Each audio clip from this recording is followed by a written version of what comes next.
خوالنا السلام عليكم ورحمه الله وبركاته. هانتوما شوفوا معايا البيكالا، وهذا السيد هذا اختصاصي في سرقه البيكالات، وبالضبط مدينه اكادير، ايتملول حي المسيره املاك سوس. المهم هذا السيد هذا فين ما بانت ليه شي بيكالا موظف في اكادير كيجي كيديها. ها الاولى مشات في الفيديو الاول، ها الثانيه اخرى ثاني مشات. باش كيعجبني هذا السيد كيجي بدم بارد عادي بحال هو مول الشي، كيتحط على بيكالا كيركب عليها كيمشي بحال هكذا بحال ما كاين حتى شي حاجه. المهم هذا السيد تقريبا ضرب شي 15 محل في مدينه اكادير، وهاد الفيديوهات هادو اللي صيفطونا ماليم هادو 3 الفيديوهات. ها هو ثاني عاود جا ثاني، ها هو ثاني بانت لي شي بيكالا، ها هو عيركب فوقها ثاني وغادي يمشي ثاني في حالته. من كثرة ما شفت الفيديو هذا انا عندي واحد البيكالا والله العظيم الا كنخاف عليها، مشيت هبط طليت عليها ياك ما داها لي ولا لا.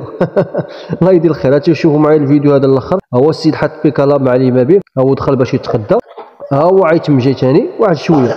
هادشي في مدينه اكادير. كنعاود ناكد ثاني ايتملول املاك سوس. اللي عنده شي بيكالا ويسورتها ورد لها البال. هاد السيد هذا راه خطير، راه عزيز عليه البيكالات سبحان الله العظيم، راه كيخلي المواطر كيخلي اي حاجه. ولكن البيكالات واش عنده شي هوس بالبيكالات والله اعلم. المهم ها هو غادي يجي ثاني كيجي يعني ما كيعطلهاش ما كيقلبها ما والو، كيجي كيبرك على البيكالا وكيتكا وكيمشي بحالته. هادشي اللي كيما يعطلك. بانتي شي بيكالا اخر ثاني كيجي كيركب عليها وكيمشي بحالته بحال هو مولشي. اخوان بارطاج. السلام عليكم.